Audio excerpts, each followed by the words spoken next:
Bueno, pues a todos nuestros hermanos que en esta mañana nos van a acompañar, estamos ya preparados, hemos cantado, hemos alabado al Señor, hemos dedicado nuestra alabanza a nuestro Dios Todopoderoso. Ahora nos toca recibir de su palabra y bueno, a todos los que se van a conectar, de cierta manera, muchas gracias por su tiempo que nos van a regalar, nos van a permitir. Espero en Dios que sea de provecho. Voy a poner todo mi empeño para que este tiempo que me presta de atención, que sea productivo, que sea para que usted conozca más a Dios. Y siempre he dicho que no soy yo el que tengo que presentarme, sino es Cristo el que tiene que ser presentado. Así es que, hermanos que están, se vayan a conectar, bienvenidos. Y nosotros que estamos aquí empezamos con la palabra del Señor. Así es que le voy a invitar que abra su Biblia en el libro de Jeremías, capítulo 31, verso 31 al 33. Jeremías, capítulo 31, verso 31 al 33. Amén.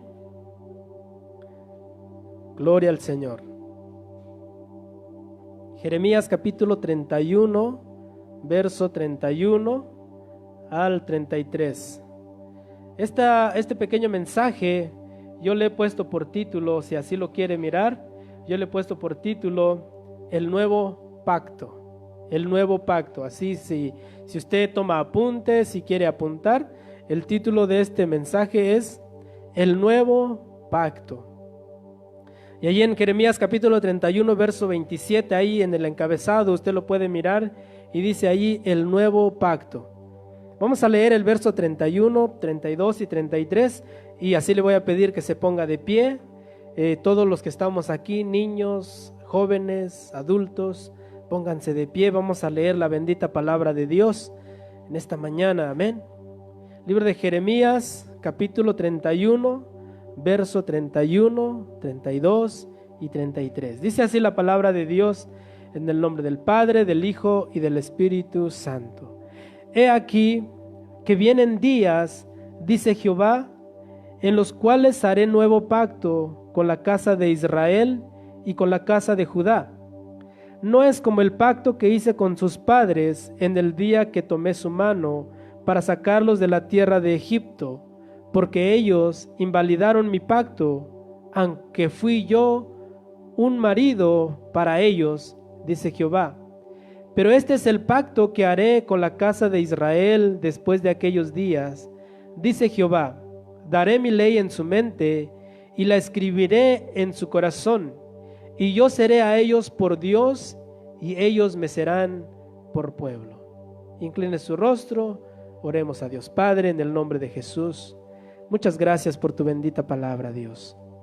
Deseamos, Señor, que tu palabra, Señor, haga efecto en nuestras vidas y que tú nos hables a través de ella, Señor. Úsame, Señor, como un instrumento en tu mano para que yo pueda transmitir lo que tú me has dado en esta mañana, Padre. Te doy gracias en el nombre de Jesús y ruego, Señor, que mis hermanos estén atentos, Señor, para que podamos, Señor, recibir tu palabra, Señor. Yo haré lo que me corresponde y tú harás el resto, Padre, porque tú eres el que convence de pecado, tú eres el que convence a toda persona, Señor, según tu voluntad. Padre, gracias en el nombre de Jesús. Te doy la gloria, la honra y la alabanza. Amén y amén. Puede sentarse, amado hermano. Pensando yo solo en los días que Dios me ha dado la oportunidad de poder predicar, poder enseñar. Ha habido días como que me he acelerado, como que siento que no me alcanza el tiempo, siento que voy así demasiado rápido. Pero hoy voy a tomar un tiempo, despacito, voy a tratar de hablar despacio para que no sea muy rápido. De cierta manera no sé si voy a terminar, pero vamos a hacerlo con gozo, amén. Si no termino, solamente hasta donde Dios me permita, hasta ahí he de acabar. Pero si lo podemos terminar, a Dios sea la gloria, ¿verdad? El tema en esta mañana es el nuevo pacto. Dice ahí en Jeremías que leímos que dice, vienen días, dice Jehová, en los cuales haré nuevo pacto con la casa de Israel. La palabra nuevo, ¿qué significa para nosotros? voy a hacerlo partícipe, ¿verdad? Y sin mencionar nombres, le voy a decir a mi hermano que está acá de este lado, ¿qué es nuevo para usted?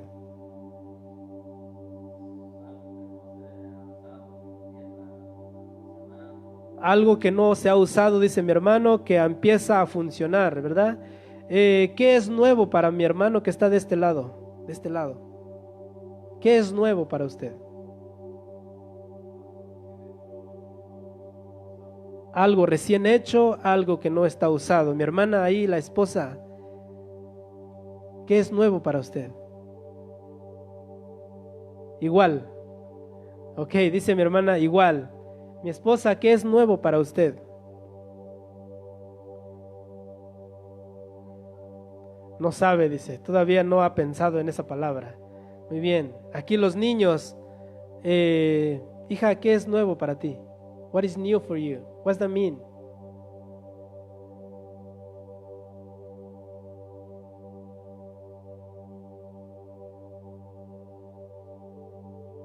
Algo que voy a estrenar, dice, ¿verdad? Hija, ¿qué es nuevo para ti?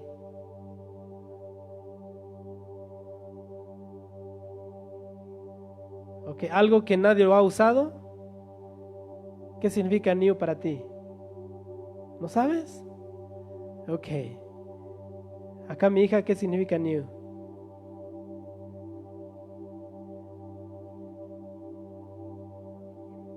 Something different, algo diferente, algo nuevo, ¿verdad?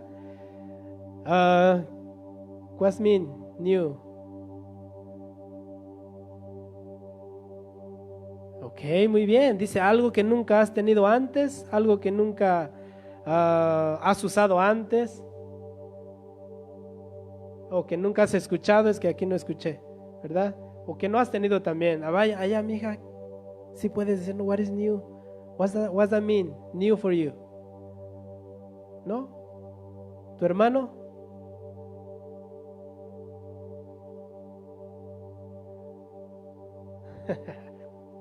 Muy bien.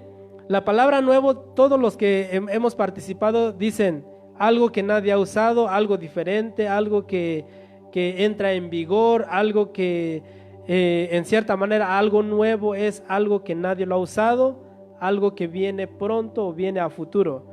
Entonces, al haber nuevo significa que hay viejo, ¿no? ¿Verdad? Cuando algo nuevo viene es porque lo que está dejando de servir o está dejando de tener importancia, ¿verdad? Cuando nosotros tenemos unos zapatos que ya están la suela rota, los lados rotos, necesitamos nuevos zapatos, ¿verdad? Y vamos a la tienda y buscamos zapatos nuevos para nosotros, porque ya los que tenemos ya no nos están sirviendo, ya estamos pisando la piedra, ya las espinas pasan como si no hubiera suela. Entonces la necesidad de algo nuevo, de un nuevo zapato para nuestros pies, lo tenemos que atender. Y la palabra nuevo entonces significa dar paso a algo nuevo, a algo que no existía, a algo que viene a futuro, y lo que ya existe queda obsoleto, ¿verdad? Cuando nosotros en el pasado teníamos televisiones que pesaban demasiado, que para meterlo a la casa ocupábamos 2 o 3 personas, depende del tamaño de la tele que ocupabas. Una persona que tenía una televisión antigua de 60 pulgadas, difícilmente lo podías cargar tú solo. Pero ahora 60 pulgadas tú lo echas al hombro y lo metes a tu casa. Eso viejo, la televisión vieja pasó, ya nadie usa eso. Ahora las televisiones nuevas son más, ¿cómo se dice? Más fáciles de conseguir y más fáciles, más ligeros, y hasta los colgamos en nuestras paredes, cosa que antes no podíamos hacer. Usted colgaba una tele de esas en la pared hace años y quebrabas toda la pared. Pero lo nuevo se hace más efectivo, más fácil de usar. Y le voy a rogar que me ponga atención aquí porque esto va muy con lo que vamos a enseñar hoy. Entonces, cuando decimos viene algo nuevo es porque lo viejo está dejando de funcionar. Y si miramos ahí, dije, el encabezado dije que va a ser el nuevo pacto. Ya definimos la palabra nuevo. Ahora, ¿qué significa pacto? Algo que se hace entre dos personas, un acuerdo que se hace entre dos personas, ¿verdad? Por ejemplo, la boda o el matrimonio es un acuerdo, es un pacto, es algo que se firma en papelito y queda sellado, y la palabra de Dios dice que lo que Dios unió, nadie lo separe. Ese es un pacto. Cuando la persona, cuando el juez que está delante de la pareja le dice, hermano tal por cual, ¿estás dispuesto a tomar a esta mujer como tu esposa para respetarla, amarla, cuidarla en la enfermedad, en la riqueza, en la pobreza? Y el varón dice, sí, acepto, porque está bien enamorado, ¿verdad? Y le toca a la mujer, le dice, ahora, ¿usted está dispuesto a vivir con este varón que has elegido por pareja para amarlo, para respetarlo, para cuidarlo, para estar en la riqueza, en la pobreza? Y la mujer dice, sí, acepto. Dice, entonces pasen y firman el papelito, y al mes se andan peleando. Pero como está el pacto, no se puede quebrar, ¿verdad? La palabra de Dios dice que es hasta que la muerte los separe. No es hasta que los problemas, no es hasta que las finanzas los separe, es hasta que la muerte los separe. Eso es un pacto. Ahora, bíblicamente, los pactos se pueden hacer entre dos hombres terrenales, pero también Dios ha hecho pactos para con el hombre. En estos pactos el hombre no tiene nada que ver, ¿verdad? Es Dios el que pone el pacto, porque el hombre es incapaz de sostener su palabra delante de Dios. Entonces la Biblia habla de diferentes pactos. Encontramos pactos de Dios con el hombre, pactos de hombre a hombre, y entre ellos podemos ver un ejemplo de Abraham y Abimelech. Génesis capítulo 21, 32. Vamos rápido para allá. Génesis capítulo 21, 32.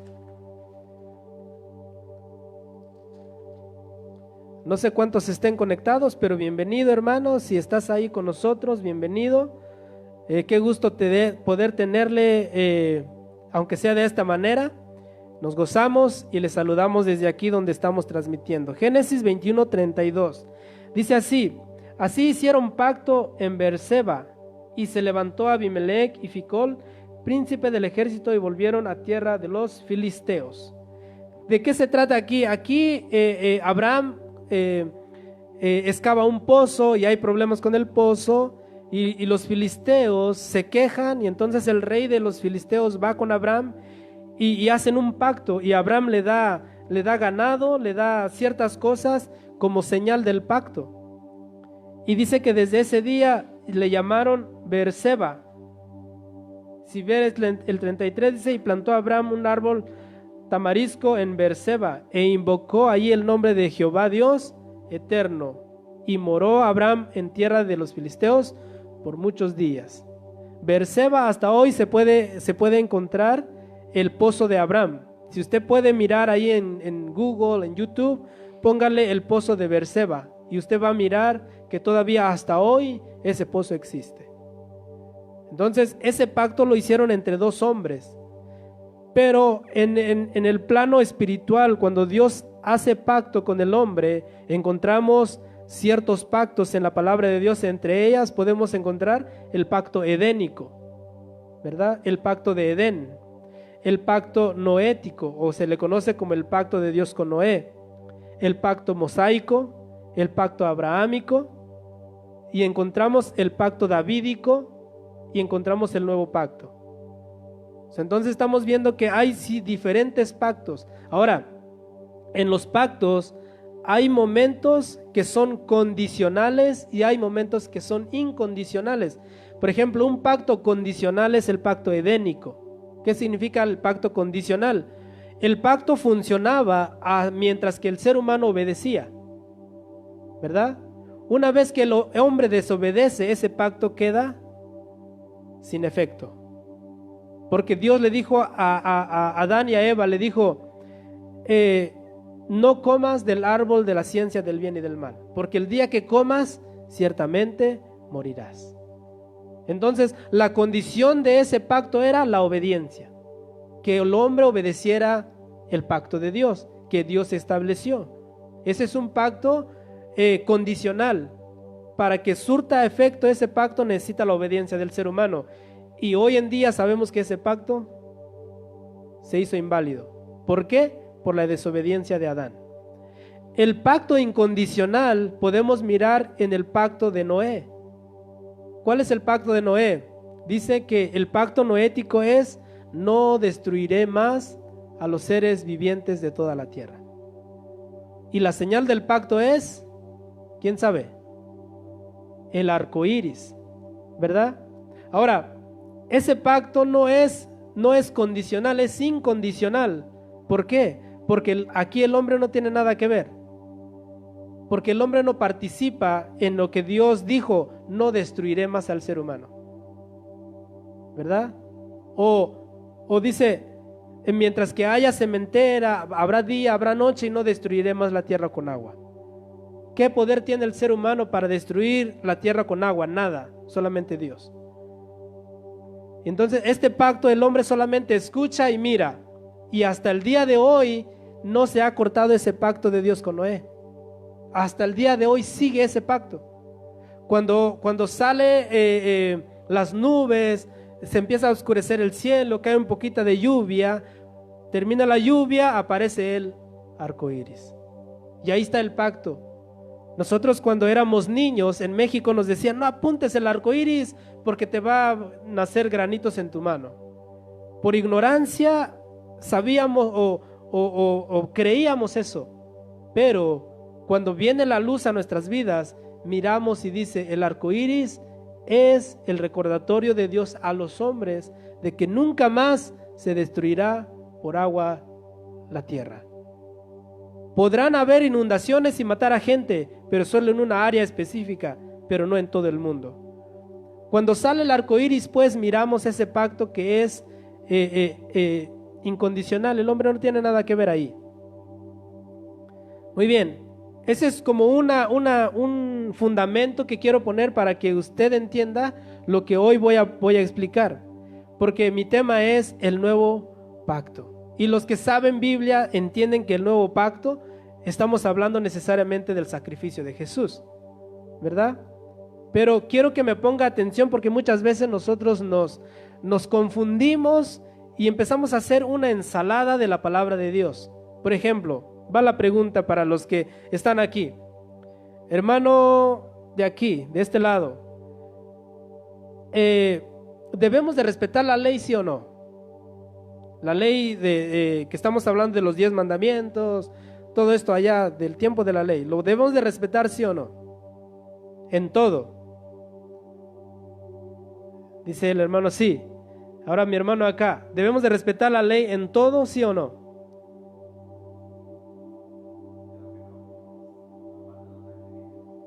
Dice: creo que no, por parte de los sacrificios, ¿verdad? Mi esposa aquí, ¿crees que debemos de guardar toda la ley, sí o no?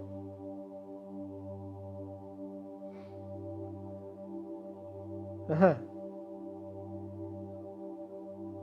Dice: no, porque estamos en el nuevo. Y esa es la parte que yo quiero que me ponga atención. ¿Sabe por qué? Porque muchas veces nosotros agarramos versículos para decir, por ejemplo, hay este versículo que dice: la ley y los profetas son hasta Cristo, ¿verdad? Entonces, según palabras de Jesús, dice: la ley y los profetas llegaron hasta cuando yo llegué, ahí se acaba. Pero Jesús también dice: yo no vine a quitar la ley, yo lo vine a cumplir. Entonces pregunta, ¿se contradice la Biblia? Porque Jesús dice: yo no vine a quitar la ley. Entonces muchos dicen: tienes que respetar el sábado, tienes que, mira, si te reúnes el domingo eres un adorador del sol, y si te reúnes en sábado entonces sí adoras a Dios. ¿Saben por qué Sunday dice que es sun, sol, day, día del sol? ¿Verdad? Ahora, si usted quiebra la palabra Saturday, Saturno, day, día de Saturno, entonces los que se reúnen en Saturno, en sábado, ¿adoran a Saturno? Pregunta. Porque los días de la semana están, cada día de la semana es nombrado por un astro. Por ejemplo, Monday en lunes, Monday es día de la luna, ¿verdad? Entonces, si te reúnes en lunes, ¿ya estás adorando a la luna? Entonces la ley dice, respeta el sábado. Entonces muchos dicen, ¿ves? Tú eres un adorador del sol porque te reúnes el sábado. Y yo con todo el derecho le puedo decir, tú eres un adorador de Saturno porque te reúnes el sábado.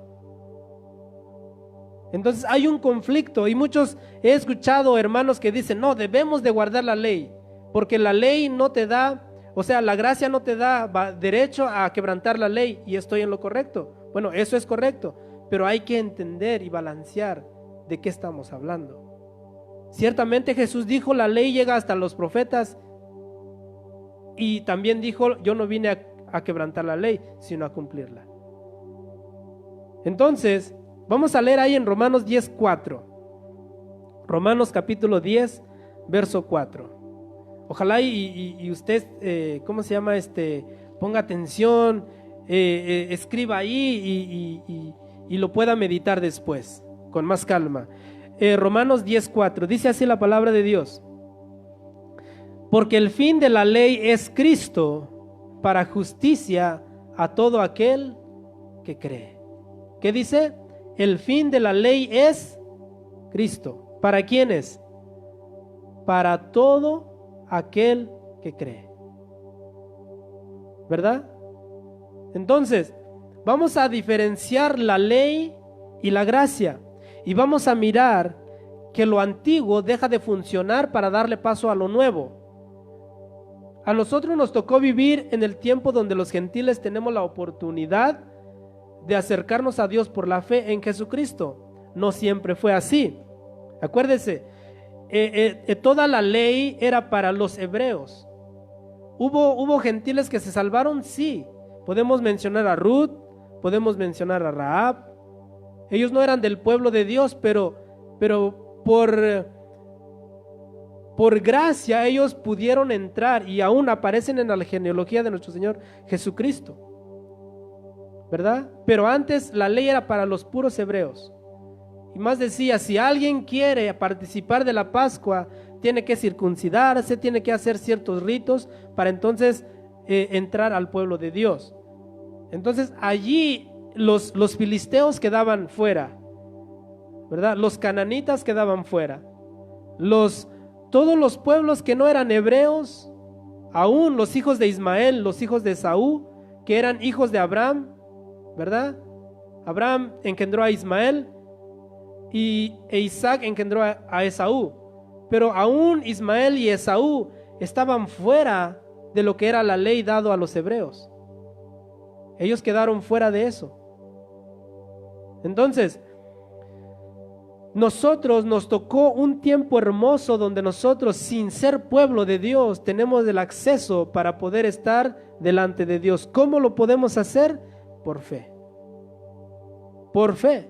Y no hay otra cosa más que nos pide el Señor más que fe. El antiguo pacto que Dios dio a los israelitas es aquella que recibieron en el monte Sinaí y que nosotros conocemos como los 10 mandamientos. Estos mandamientos dichos por Jesús mismo se resumen en 2. Amarás al Señor con toda tu alma, con todo tu corazón, con toda tu mente, y amarás a tu prójimo como a ti mismo. Capítulo 22, verso 37 al 40 de Mateo. Mateo, capítulo 22, verso 37 al 40.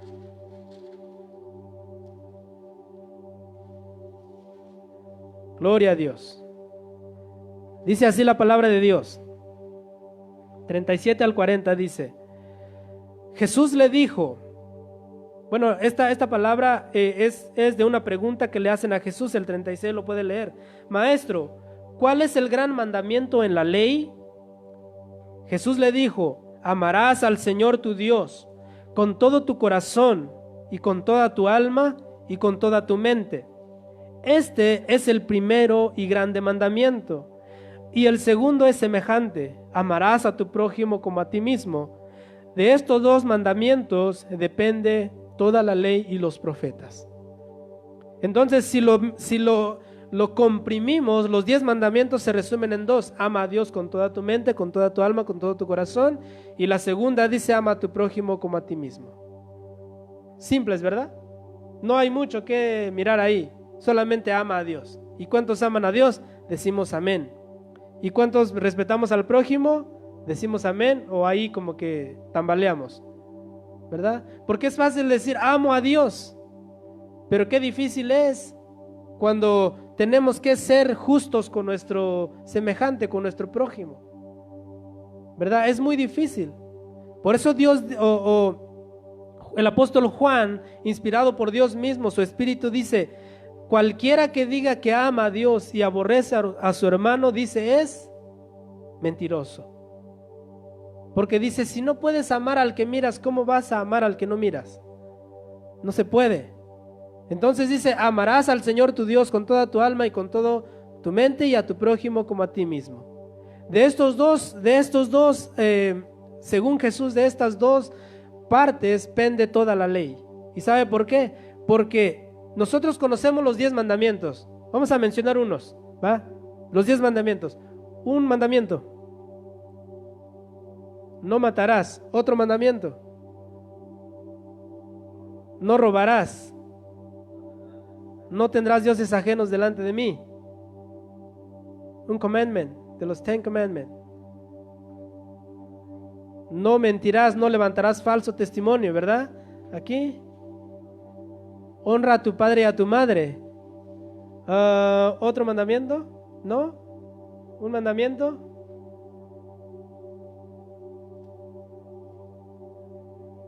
No tendrás dioses ajenos delante de mí, ¿verdad?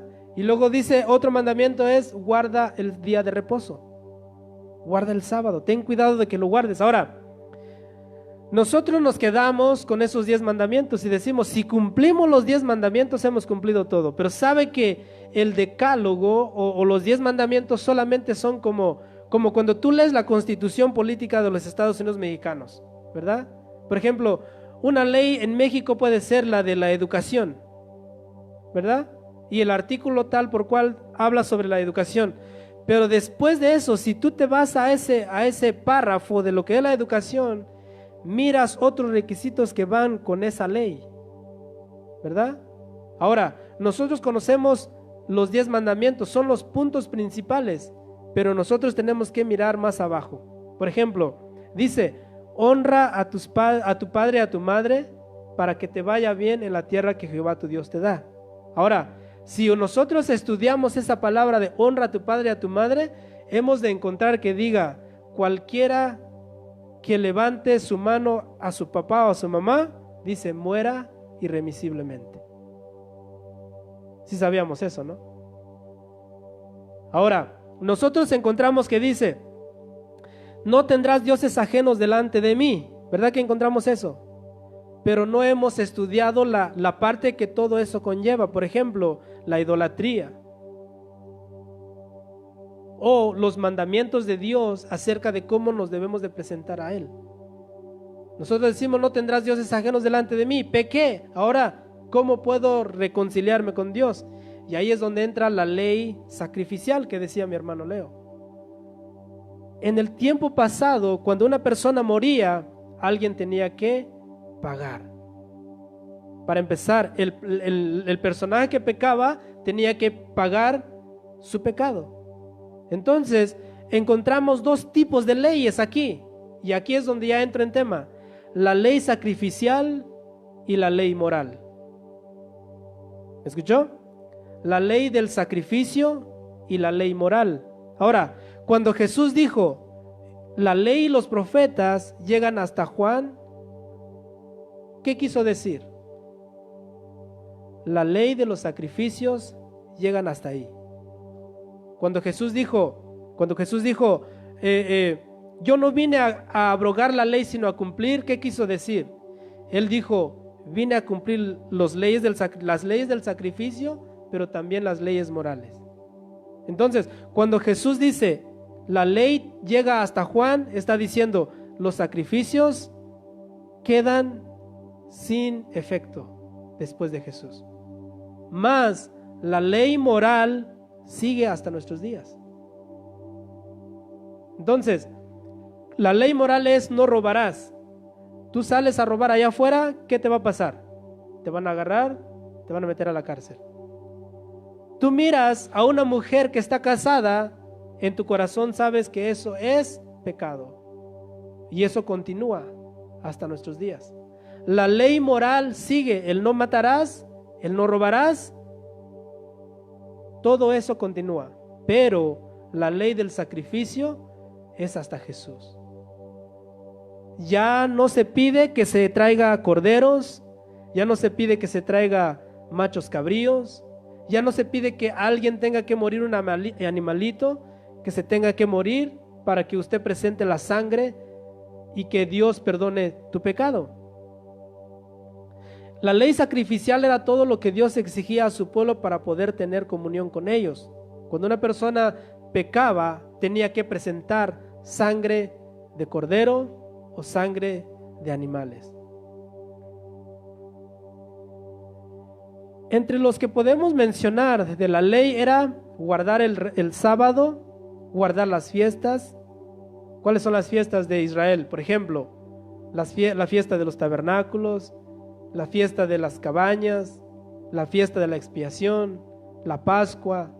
Todos esos eran fiestas que los israelitas tenían que guardar, tenían que mirar, y todos tenían que subir a Jerusalén a celebrar dichas fiestas, ¿verdad?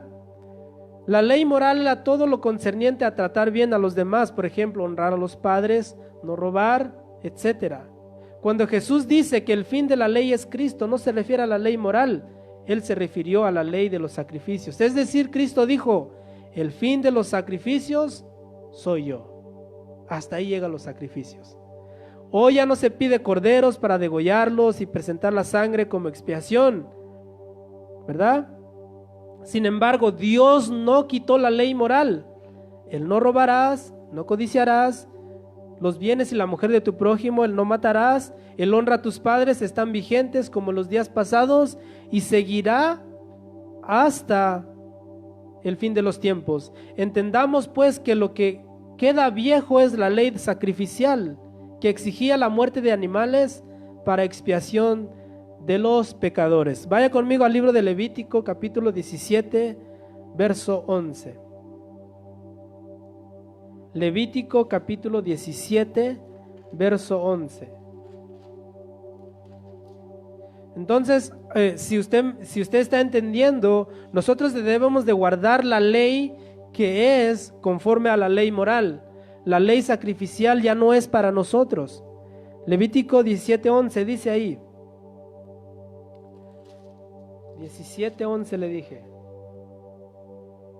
Porque la vida de la carne en la sangre está, y yo os la he dado para hacer expiación sobre el altar por vuestras almas. Y la misma sangre hará expiación de la persona. Está hablando ahí de que cuando se mata a un animalito, la sangre se debe de tirar, no se debe de consumir. Y ahí encontramos los taquitos de moronga, ¿verdad? Los que gustan de taquitos de moronga. Bueno, la Biblia dice que no debes de hacer eso, es contra la ley de Dios, y eso es ley moral, eso continúa, ¿verdad? Hasta hoy la vida está en la sangre. No porque Jesús murió ya podemos comer sangre de animales, no, está prohibido, porque dice que la sangre es la vida del ser viviente. Entonces, cuando nosotros matamos un animalito para consumo, su sangre debe de ser enterrada en la tierra. Se debe de tirar, se debe derramar y no se debe de comer. Porque dice, la sangre tiene algo específico y dice que es para expiación. ¿Qué significa expiación? Expiación es la acción de enmendar una culpa. En palabras simples es perdón de culpa. Perdón de culpa, eso es lo que significa la expiación. Y dice que la sangre es para expiación. Cuando nosotros leemos, y por causa de tiempo no voy a poder explicar todo, pero en la ley, en el Antiguo Testamento, la ley era que debía de traer sangre de animales según el pecado, tenían que traerlo y presentarlo delante de Jehová. Y esa sangre era lo que perdonaba en cierta forma al pecador. Pero hay que entender que la palabra de Dios nos enseña que la sangre de machos cabríos y de corderos y de aves fueron incapaces de borrar el pecado, solamente cubría el pecado. Hay mucha diferencia entre cubrir y borrar. Y ahí está la diferencia de los dos pactos, el nuevo y el antiguo. El antiguo cubría, el nuevo quita. Por lo cual, cuando yo pregunté qué es nuevo, muchos decían algo que no se ha usado, algo que nadie, o como decían, algo que viene a futuro, algo así decían. Pero lo nuevo es mejor que lo viejo, ¿o no? Siempre así es. Lo nuevo es mejor que lo que está dejando de tener valor. Entonces, el nuevo pacto no es igual al antiguo, es mejor. Es mejor. Y la diferencia, le digo, es el antiguo cubría el pecado, más el nuevo borra. Amén. Le puse aquí, la sangre del animalito cubría el pecado de la persona, y una vez por año el sumo sacerdote entraba al lugar santísimo para ofrecer sacrificio a favor del pueblo. Ahora dice la ineficiencia de esta ley. ¿Cuál? De la ley sacrificial. La ineficiencia de esta ley, perdóneme, me perdí aquí. La ineficiencia de esta ley, no porque fuera la ley débil, o sea, la ley era buena. El apóstol Pablo dijo, ¿es pues la ley mala? No, en ninguna manera, la ley es buena, pero lo que es malo es el corazón del ser humano. La debilidad del ser humano no podía cumplir la ley. Era entonces necesario un pacto mejor, y es lo que Cristo vino a ofrecer. Ahora, quiero preguntar, ¿me entendió qué es la ley antigua o el antiguo pacto? ¿Qué es el antiguo pacto, pues? Los sacrificios. Ya tú y yo no podemos decir, se imagina que un día usted llegue con un corderito y le diga, a ver hermano, córtele el cuello y presente la sangre delante de Dios para que perdone mi pecado. ¿Quién lo haría? Dice la Biblia que Dios a veces exigía palominos según la riqueza del pecador, ¿verdad? Se imagina que usted, por no sabemos qué tipo de palominos exigía la Biblia, no sabemos si son de los que están aquí en Las Vegas, ¿verdad? Los pichones, las palomas, ¿verdad? Se imagina que usted agarre una palomita de esas y lo traiga al templo y le diga, ¿sabe qué, hermano? Pequé, córtele la garganta a este pajarito y presente la sangre. Es lo que la palabra de Dios dice, eso ya no tiene efecto. Ya no. Y eso es lo que vino Cristo a hacer. Vaya conmigo a Hebreos 10, 1 al 10. Y ahí vamos a entrar en algo que ruego a Dios que usted ponga mucha atención, porque cuando yo lo estaba estudiando, decía yo, Dios, ¿cuánto nos hace falta aprender de tu palabra? ¿Cuánto? Hebreos capítulo 10, verso 1 al 10. Leemos, dice así: porque la ley, teniendo sombra de los bienes venideros, no la imagen misma de las cosas.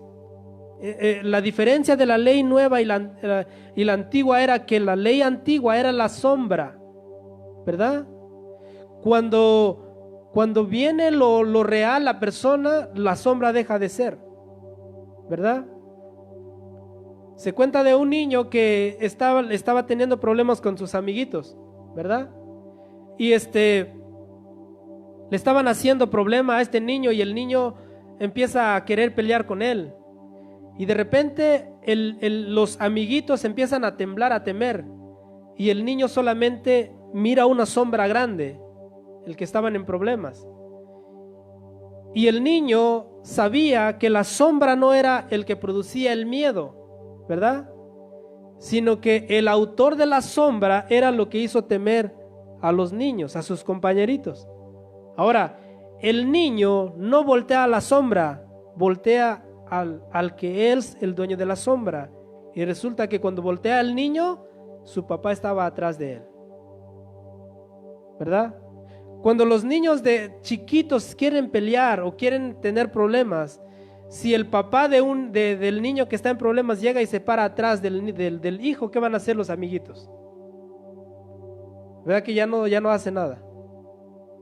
Porque dice, ahí está su papá, nos va a golpear.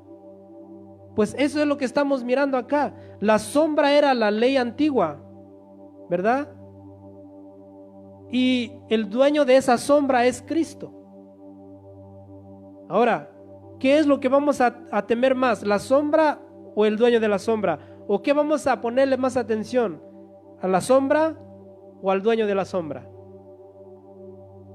Al dueño de la sombra. Y aquí estamos viendo, dice, que la sombra de los bienes venideros era la ley antigua, no la imagen misma de las cosas.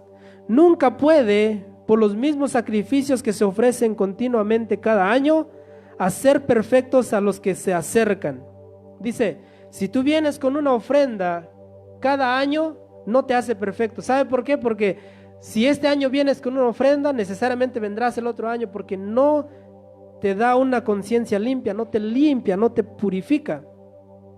De otra manera, dice, cesarían las de ofrecerse. Dice, pues los que tributan este culto, limpios una vez, no tendrían ya más conciencia de pecado. ¿Qué está diciendo? Si la sangre de los machos cabríos y de los corderos perdonara el pecado una vez, ¿para qué se necesita otra vez? Pero sin en cambio el sumo sacerdote cada año entraba al lugar santísimo a ofrecer por los pecados de Israel, el 3. Pero en estos sacrificios cada año se hace memoria de los pecados. ¿Cuál sacrificio? De la ley de los sacrificios. El 4, porque la sangre de los toros, de los machos cabríos, no puede quitar los pecados. ¿Escuchó? Esa es la debilidad de la ley antigua. La sangre de los toros y de los machos cabríos no puede quitar los pecados. Ahora escucha esta parte, me hizo, no sé, lo que sigue vamos a leer, dice, por tanto, dice, por lo cual, entrando en el mundo, dice, ¿de quién habla aquí? Entrando en el mundo, dice, vamos a leerlo, dice, sacrificio y ofrenda no quisiste, mas me preparaste cuerpo. Holocaustos y expiaciones por el pecado no te agradaron. 7. Entonces dije, he aquí que vengo, oh Dios, para hacer tu voluntad. Como en el rollo del libro está escrito, ¿de qué? De mí. Ahora, leyendo todo eso, usted se da cuenta de quién habla. De Jesús. De Jesús. Y fíjese lo que Jesús dice. Dice, entrando, dice, por lo cual, entrando en el mundo, dice, ¿quién entró al mundo? Jesús, el Hijo de Dios. Dice, entrando él al mundo, dijo, sacrificio y ofrenda no quisiste. Jesús diciéndole al Padre, sacrificio y ofrenda no quisiste, mas me preparaste cuerpo. Porque sabe que Jesús o Dios no necesita un cuerpo para existir. Nosotros sí, porque somos humanos, pero Jesús habitaba en la eternidad y para entrar a este mundo no podía entrar sin cuerpo. Así que dice ahí, me preparaste un cuerpo. Me diste un cuerpo, dice Jesús. Dice, holocaustos y expiaciones por el pecado no te agradaron. Luego dice, entonces dije, el Señor dice, he aquí que vengo, oh Dios, para hacer tu voluntad, como en el rollo del libro está escrito de mí. ¿Qué está diciendo? El Señor dice, yo vine a cumplir tu voluntad y yo pude ofrecer sacrificios de toros, de machos cabríos, pero no los quisiste, no te agradaron. Entonces dice, he aquí vengo a hacer tu voluntad. Y en el libro de los evangelios podemos mirar una y otra vez que Jesús dice, yo no vine a hacer mi voluntad, sino vine a hacer la voluntad del que me envió. ¿Y quién lo había enviado? Dios. Para que el sacrificio de Jesús fuera perfecto, necesitaba haber sido enviado. ¿Y enviado por quién? Por el autor de la vida. De otra manera, si Jesús hubiera dicho, porque soy Dios, me voy a ir y voy a hacerlo, no hubiera sido efectivo.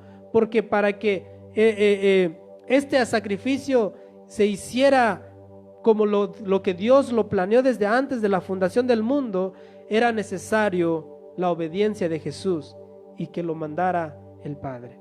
Por eso dice, vengo a hacer tu voluntad. Yo no lo había leído, no lo había mirado de esta manera. El nuevo pacto que Dios instituyó es mejor que el anterior, pues esa era solo la sombra, mientras que el nuevo es la imagen misma. La ley antigua, y ahí van las diferencias de la ley antigua con la ley nueva, o el pacto nuevo. En realidad, pacto también lo puedes traducir como testamento, ¿ok? Pacto lo puedes traducir como testamento. Entonces, nosotros tenemos en la Biblia Nuevo Testamento y Antiguo Testamento. Entonces, el nuevo pacto que Dios instituyó es mejor que el anterior, pues era solo la sombra, mientras que el nuevo es la imagen misma. Escuche, la ley antigua cubría el pecado, mientras que el nuevo lo quita. Son las diferencias. El antiguo cubría, el nuevo quita el pecado. La ley de Dios exigía un cordero para el sacrificio en el antiguo pacto. En el nuevo, Dios mismo provee de cordero. ¿Y quién es el cordero de Dios? Juan dijo, he ahí el cordero de Dios que quita el pecado del mundo. ¿Y quién era el cordero? Jesús. ¿Quién proveyó ese cordero? Dios. Porque Juan 3:16 dice, porque de tal manera amó Dios al mundo que envió a su Hijo. No quiso venir el Hijo solo, dice, fue enviado por el Padre, por amor al mundo. Seguimos. El nuevo, Dios mismo provee cordero. En la ley antigua, el sacerdote ofrecía sangre ajena, porque el sacerdote no se cortaba las venas y ponía la sangre y entraba al lugar santísimo. No, degollaba a los animalitos, atajaba la sangre en un lebrillo y después lo llevaba al lugar santísimo y ahí lo derramaba en el propiciatorio. Mientras que yo estaba leyendo, sabe que el propiciatorio es el mero arriba de la mesa o del arca del pacto, ¿verdad? Y ustedes saben que el arca del pacto estaba 2 querubines mirando hacia abajo. Sí saben eso, ¿verdad? ¿Verdad? Entonces ahí donde los querubines miraban se llama el lugar de expiación, ¿verdad? Y debajo de ahí habían 3 cosas adentro del arca del pacto. Estaban 3 cosas. Una, los 10 mandamientos. 2, estaba un poquito de maná que Dios le había dado a los hijos de Israel en el desierto para que comieran. Y la tercera cosa, ahí estaba la vara de Aarón. Y en cada una de esas hay un testimonio contra los israelitas delante de Dios. 1, el maná. No creyeron que Dios podía alimentar a su pueblo en el desierto. Y pidieron ¿qué? Carne. ¿Podrá Dios ponernos mesas y servirnos carne? Dijo el pueblo. Y Dios dijo, ¿no creen que lo puedo hacer? Mandó codornices y se hastiaron el pueblo, pero como cada tentación a Dios tiene consecuencia, dicen que se hastiaron de carne que hasta gusanos le salieron por la boca. No se conformaron con el maná, y ahí adentro estaba el maná. Estaba la vara de Aarón. ¿Sabe por qué? Porque dice, los israelitas comenzaron a decir, nada más por Moisés habla, no puede hablar por nosotros, nada más a los levitas escogió, o nada más a la descendencia de Aarón escogió. ¿Y qué hizo Dios? Traigan cada tribu una vara. Dice, póngalo delante de Jehová. Y la vara que reverdezca es señal de que Dios eligió a esa tribu. Y todas las tribus trajeron una vara. Y la vara de Aarón reverdeció. Y el testimonio que da la vara de Aarón es provocar a Dios acerca de a quien él elige. y los 10 mandamientos dan testimonio contra los israelitas de que apenas Dios estaba dando los mandamientos, ya abajo el pueblo estaba pecando haciendo un becerro de oro. Entonces, cuando Dios miraba el lugar santísimo, miraba estas 3 cosas y se recordaba del pecado de Israel. Entonces, cuando el sumo sacerdote entraba y ponía la sangre encima, ¿qué es lo que miraba Dios primero? ¿Qué es lo que miraba Dios? La sangre. Cuando Dios miraba la sangre, dejaba de mirar el testimonio de Israel. Y entonces Dios perdonaba a su pueblo. Pero una vez quitada la sangre, al siguiente año, otra vez tenía que hacer lo mismo el sumo sacerdote. Ahora, esa sangre es la que no tuvo eficacia. Solamente era por un tiempo determinado. Y saben, mientras que yo estaba estudiando, leí que el sumo sacerdote difícilmente podía adorar a Dios en el lugar santísimo, sino que lo hacía de manera un poquito acelerada.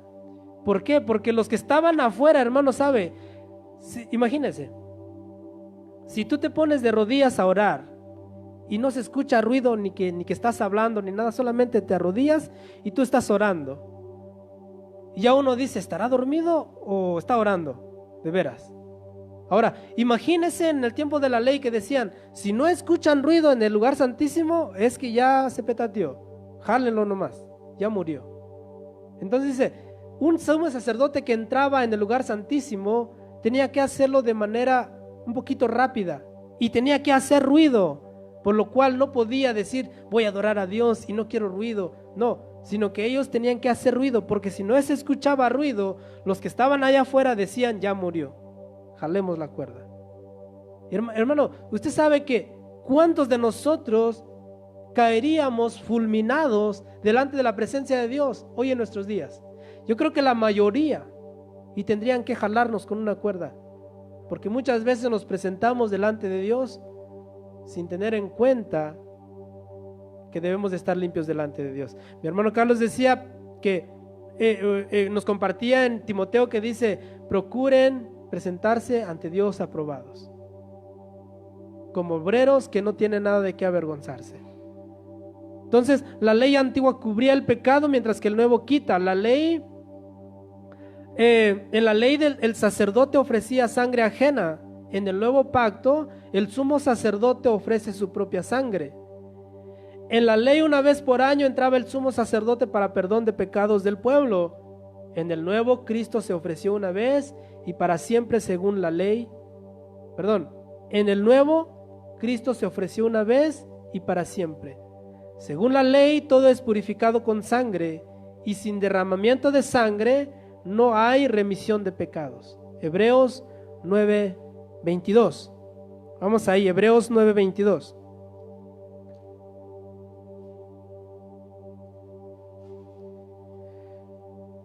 Dice ahí, 22, dice, y casi todo es purificado según la ley con sangre, y sin derramamiento de sangre no hay remisión de pecados.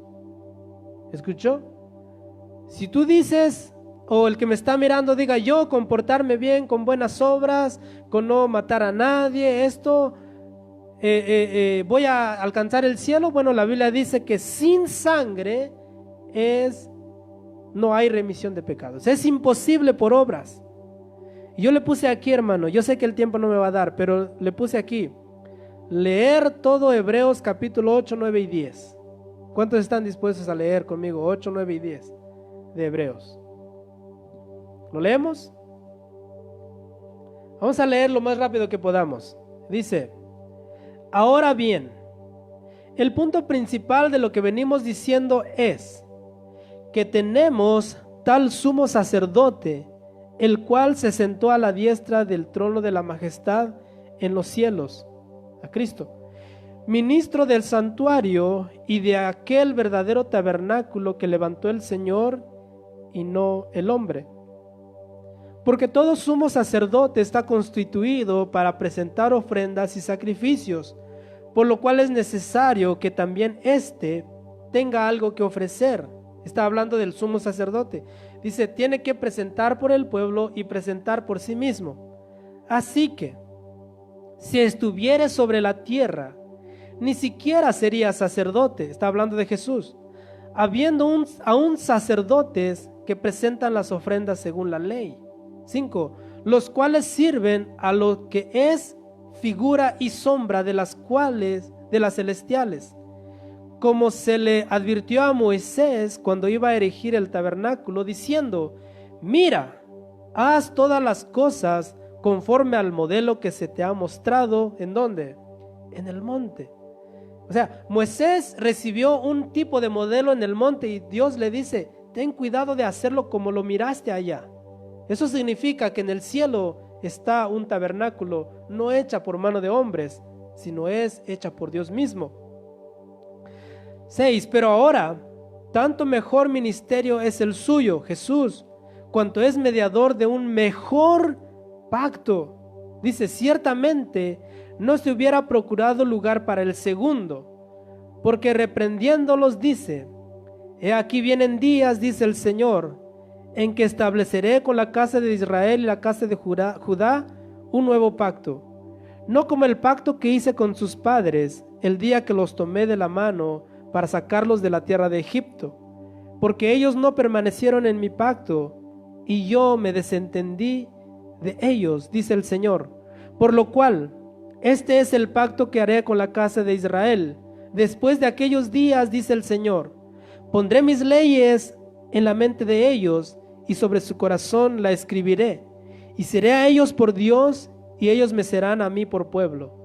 Y ninguno enseñará a su prójimo, ni ninguno a su hermano, diciendo, conoce al Señor, porque todos me conocerán, desde el menor hasta el mayor, porque seré propicio a sus injusticias y nunca más me acordaré de sus pecados y de sus iniquidades.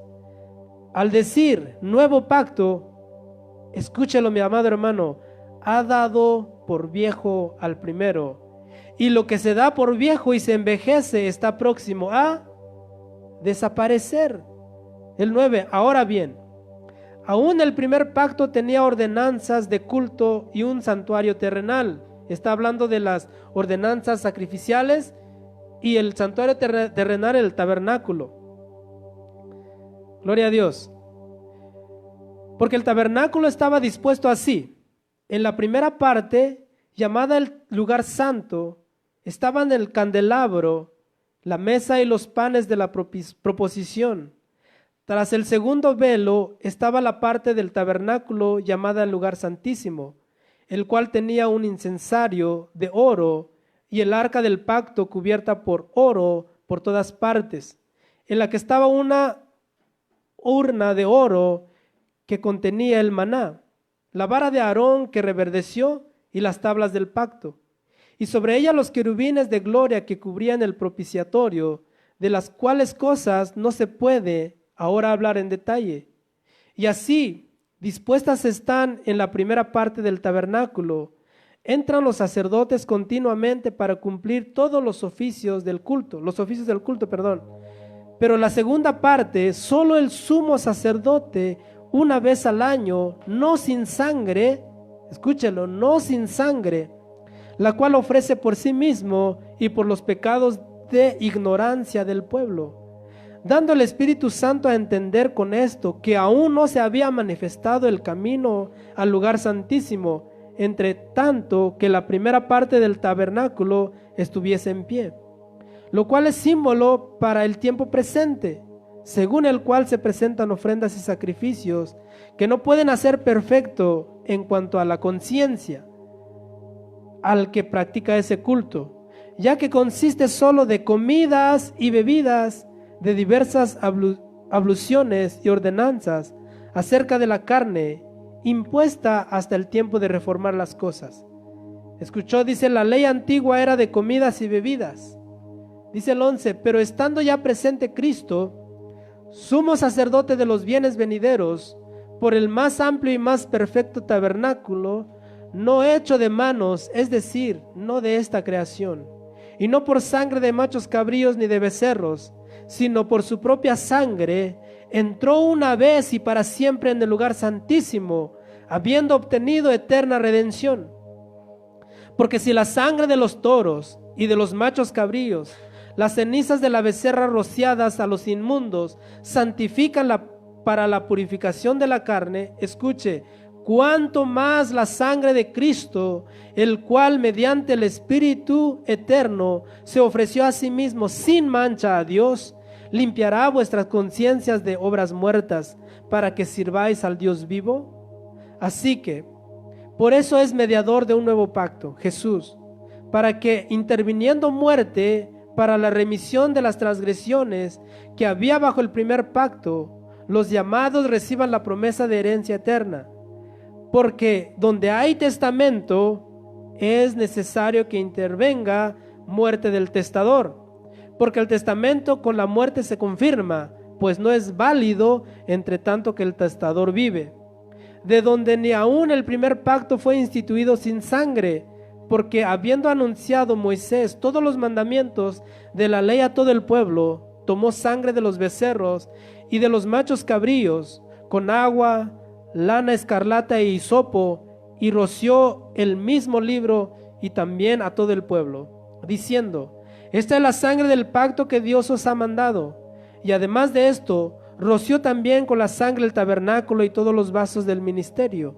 Y casi todo es purificado según la ley con sangre, y sin derramamiento de sangre no se hace remisión de pecados. 23. Fue pues necesario que las figuras de las cosas celestiales fuesen purificadas así, pero las cosas celestiales mismas con mejores sacrificios que estos. Porque no entró Cristo en el santuario hecho de mano, figura del verdadero, sino en el cielo mismo para presentarse ahora por nosotros ante Dios, y no para ofrecerse muchas veces, como entra el sumo sacerdote, en un lugar santísimo, cada año con sangre ajena. De otra manera, le hubiera sido necesario padecer muchas veces desde el principio del mundo, pero ahora, en la consumación de los siglos, se presentó una vez para siempre por el sacrificio de sí mismo, para quitar de en medio el pecado. Y de la manera que está establecido para los hombres, que mueran una sola vez y después de esto el juicio, así también Cristo fue ofrecido una vez para llevar los pecados de muchos, y aparecerá por segunda vez sin relación con el pecado, para salvar a los que le esperan. Dice, Cristo no entró en un tabernáculo hecho por manos de hombres. Dice, Cristo entró al trono mismo de la gracia de Dios. Y dice que se ofreció a sí mismo. Si usted lo quiere mirar de esta manera, Cristo no entró en el templo, en el segundo templo de Israel de Salomón. No entró ahí llevando su sangre al lugar santísimo, su sangre propia, no. Dice que Él murió derramando su sangre en la cruz. Y cuando resucita, lo podemos mirar como que Él mismo toma de su propia sangre y se presenta ante el Padre y le dice al Padre: he aquí he pagado por los pecados del mundo y mi sangre los limpia de todo pecado. Por eso Juan dice: la sangre de su Hijo nos limpia de todo pecado. Ya no es sangre de machos cabríos, ni de corderos, ni de pajaritos, sino que es la sangre del Cordero real, el Cordero de Dios, la sangre de Jesús. Presentarse en la ley antigua, presentar sangre ajena era fácil, porque degollabas un animalito, agarraba la sangre y esa sangre lo presentaba el sumo sacerdote o los sacerdotes. Era fácil. ¿Por qué? Porque no te lastimabas tú, lastimabas a alguien inocente que no eras tú. Pero en el nuevo pacto, el Señor mismo, el sumo sacerdote, Él mismo ofreció sangre propia y no sangre ajena. Por eso la sangre del nuevo pacto es más efectivo, porque es sangre pura, sangre sin defecto, sangre real, sangre de Dios, porque Jesús era Dios. Por eso la sangre de Jesucristo es más perfecta y más efectiva que la sangre de los machos cabríos. Por favor, vaya conmigo al libro de Mateo. Libro de Mateo, capítulo 26. Libro de Mateo, capítulo 26. Y aquí ya entramos para lo que en esta mañana vamos a tener comunión. Vamos a tener comunión con nuestro Dios a través de la cena del Señor. Gloria a Dios. Dice la palabra de Dios ahí, San Mateo capítulo 26, verso 23. Vamos a leer desde ahí. Vamos a leer el 22. Y entristecidos en gran manera, comenzó cada uno de ellos a decirle: soy yo, Señor. Cristo anuncia la negación de uno de ellos y que uno de ellos, de los discípulos, iba a entregar a Jesús.